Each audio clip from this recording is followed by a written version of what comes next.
Hello students, welcome to the channel. तो बेटा, जैसा कि आप सभी को पता है कि हमने आपके लिए स्टार्ट किया हुआ है बिजनेस मैथमेटिक्स का अपना चैप्टर फाइनेंशियल मैथमेटिक्स, और इसमें हमने सिंपल इंटरेस्ट ऑलरेडी कवर कर लिया है। आई होप वो लेक्चर आप सभी ने बहुत अच्छी तरह देखा और समझ लिया होगा। आज हम लेकर आ गए हैं आपके लिए कंपाउंड इंटरेस्ट। आज हम देखेंगे कि भाई कंपाउंड इंटरेस्ट का क्या कंसेप्ट है, किस तरह से इसको कैलकुलेट करते हैं, और जो डिफरेंट टाइप के क्वेश्चंस हमारे सामने आने वाले हैं इस टॉपिक से रिलेटेड, उनसे किस तरह से आपको डील करना है। आइए समझते हैं। देखिए, होता क्या है कि जब हमने सिंपल इंटरेस्ट पढ़ा था तो उसमें हमारे पास एक प्रिंसिपल वैल्यू होती थी, यानी कि वो इनिशियल अमाउंट, वो इनिशियल वैल्यू जिसके ऊपर आपको इंटरेस्ट कैलकुलेट करना होता था। और हमने देखा कि भाई ये वैल्यू जो है डिफरेंट ईयर्स में चेंज नहीं होती है, हमें हर बार इसी वैल्यू के ऊपर इंटरेस्ट कैलकुलेट करना होता है ना। और एक पर्टिकुलर पीरियड के एंड में जब आप कहते हैं कि भाई टोटल कितना बना, तो उस प्रिंसिपल में इंटरेस्ट को सम कर देते हैं, ऐड कर देते हैं, और आपको अमाउंट मिल जाता है। तो अमाउंट होता था P प्लस SI, यानी कि प्रिंसिपल प्लस इंटरेस्ट। जबकि कंपाउंड इंटरेस्ट में क्या हो रहा है कि आपके पास एक प्रिंसिपल है, उस पे एक साल में कुछ इंटरेस्ट लगेगा और नेक्स्ट ईयर आपको अमाउंट मिल जाएगा, सही है ना। फिर आपको अगली बार इस वैल्यू पे इंटरेस्ट लगाना है और आपको फिर से क्या होगा, एक अमाउंट मिल जाएगा। फिर आपको इस वैल्यू पे इंटरेस्ट लगाना है। तो ये होता है कंपाउंड इंटरेस्ट, यानी कि हर बार आपके पास एक नया अमाउंट आता है, उसके ऊपर इंटरेस्ट कैलकुलेट करना होता है। जबकि सिंपल इंटरेस्ट में क्या था, ये प्रिंसिपल था, इसी वैल्यू पे हर बार इंटरेस्ट कैलकुलेट किया जाता था। समझते हैं। देखिए, इस चीज को क्वेश्चन में रख के देखते हैं कि अगर 2 साल की बात कर रहे हैं और मैंने क्या कहा कि हर साल इंटरेस्ट कैलकुलेट करना पड़ता है इसमें, तो कहलाता है कंपाउंड इंटरेस्ट। देखिए, इंटरेस्ट होता है P into R into T upon 100। इसका मतलब P इंटू आर इंटू, वैसे तो यहां पे 2 लिखा हुआ है लेकिन एक एक साल करके निकलेगा, अपॉन 100। तो इंटरेस्ट हो गया 10 रुपीज का। कितना हो गया भाई, 10 रुपीज का। अब क्या होगा कि अमाउंट हमें मिल जाएगा 100 प्लस 10, यानी कि 110। ये तो था भाई P प्लस SI, यानी कि प्रिंसिपल प्लस इंटरेस्ट। अब क्या होगा, अगली बार जो आपको इंटरेस्ट निकालना है ना, वो इस वैल्यू पे निकालना है। तो फिर से आप कहेंगे भाई इंटरेस्ट निकालने के लिए इस वैल्यू पे 10%, और यहां तो है 2 साल, लेकिन 1 साल ये रहा और 1 साल और आ गया, तो 1 और 1 करके 2 साल हो गए हमारे। ये आ गया 11 रुपीज का। और अब अगर आपको दिखाना हो कि भाई अमाउंट हमारे पास 2 साल के बाद कितना हो गया, तो 2 साल के बाद देखेंगे आप कि भाई इसमें ये वैल्यू और आ गई 110 प्लस 11, यानी कि 121 रुपीज हो गए आफ्टर 2 ईयर्स। और अगर हम आपसे पूछें भाई कि इंटरेस्ट कितना बना, तो इंटरेस्ट हो जाता है A माइनस P। क्या होगा भाई, अमाउंट में से प्रिंसिपल वैल्यू हटा दो, तो 121 माइनस 100। इसका मतलब जो इंटरेस्ट था वो 21 रुपीज का बना है। और कौन सा इंटरेस्ट है भाई, ये कंपाउंड इंटरेस्ट बना है 21 रुपीज का। तो हर साल आपको एक एक करके इस तरह कैलकुलेट करना पड़ेगा, तो उसको हम कहेंगे कि भाई ये कंपाउंड इंटरेस्ट है।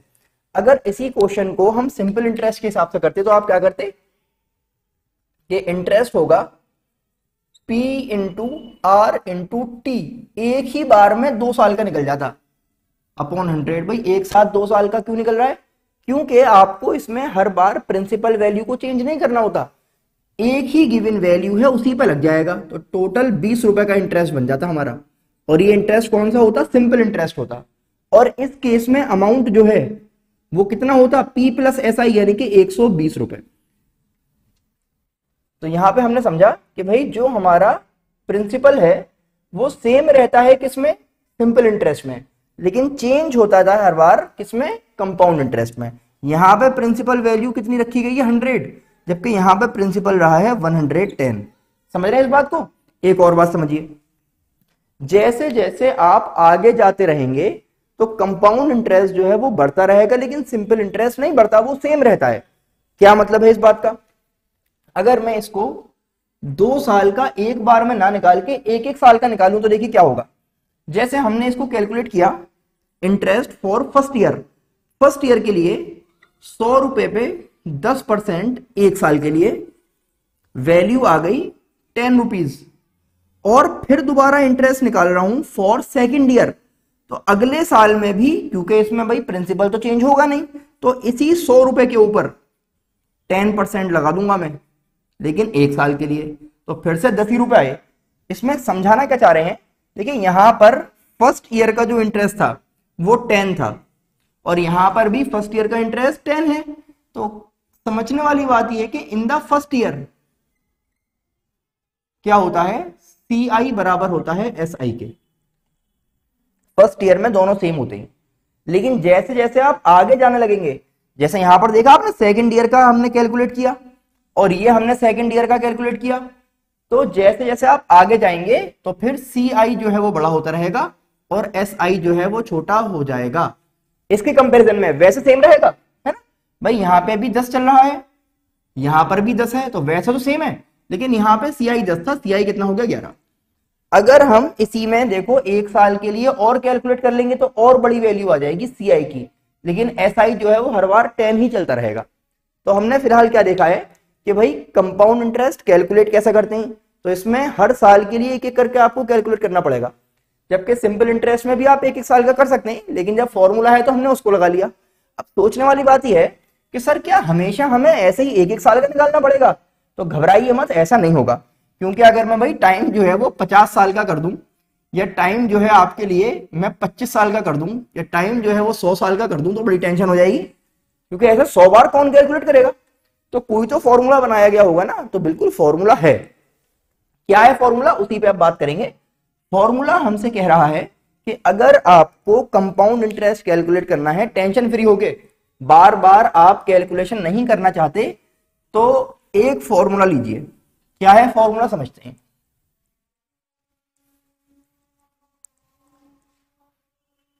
देखिए जरा, तो हमसे क्या कह रहे हैं कि अमाउंट निकालने का फॉर्मूला बनाया गया, कंपाउंड इंटरेस्ट का नहीं बल्कि क्या निकालना है, अमाउंट। कह रहा है A equals to P 1 plus R upon 100 raise to the power n। A क्या है, अमाउंट, P है प्रिंसिपल, R है रेट, और n है नंबर ऑफ ईयर्स यहां पर फिलहाल, या फिर नंबर ऑफ पीरियड्स होता है। क्या मतलब है, हल्के हल्के क्वेश्चन में जैसे आएगा तो समझाता रहूंगा, फिलहाल n को आप ईयर्स मान सकते हैं। तो हम इसी क्वेश्चन को यहां पर अप्लाई करते हैं और एक बार में आंसर निकालेंगे आपके लिए कि A हो जाएगा P कितना भाई, 100 रुपए, 1 प्लस R अपॉन 100, रेट कितना 10%, raise to the power n। 2 साल की बात हो रही है ना, तो 2 रख दिया हमने। 100, इसको सॉल्व कर लेंगे, ये आ जाएगा, 0 0 कैंसिल हो गया, तो ये आ गया 100 इंटू 11/10 का स्क्वायर, यानी कि 100 इंटू 11 का कितना हो गया भाई, 121 अपॉन 100, 0 0 कैंसिल हो गया, तो ये 121 आ गया अमाउंट। अगर आपको याद हो तो हमारा अभी भी तो अमाउंट जो है 121 था, तो कंपाउंड इंटरेस्ट को लगाने के बाद अमाउंट 121 आ गया, एक फॉर्मूले से आ गया, है ना, कितना आसान है। अब देखने में तो आपको लेंथी लग सकता है, लेकिन जब 3 साल 4 साल 5 साल ऐसा क्वेश्चन हो, 50 साल, तो स्टेप उस टाइम भी इतने रहेंगे, लेकिन यहां पर तो 50 बार करना पड़ता है आपको, समझ ही रहिए। अब सवाल ये कि सर ये तो अमाउंट निकला, कंपाउंड इंटरेस्ट भी तो निकालिए, तो कह रहे हैं कंपाउंड इंटरेस्ट निकालना है तो कर दो A minus P. Compound interest निकालना है तो क्या कर लो, A माइनस पी, यानी कि एक फॉर्मूला ये है और एक फॉर्मूला ये है, ये 2 फॉर्मूले याद रखने बस।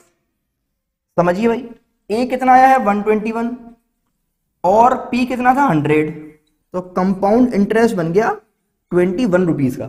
याद है आपको 21 का ही तो था। अगर दोबारा देखना है तो देखो ये लिखा हुआ है हमारे पास, पहले साल का इंटरेस्ट कितना है 10, दूसरे साल का इंटरेस्ट कितना है 11, तो 10 प्लस 11 कंपाउंड इंटरेस्ट हो गया 21 का। कितना हो गया 21 का। तो ये एक बेसिक कंसेप्ट है कंपाउंड इंटरेस्ट के बारे में, कि कंपाउंड इंटरेस्ट वैसे तो आप एक एक साल करके भी निकाल सकते हैं SI वाले फॉर्मूले से, लेकिन वो बहुत भारी पड़ जाता है, कब तक आप कैलकुलेट करेंगे।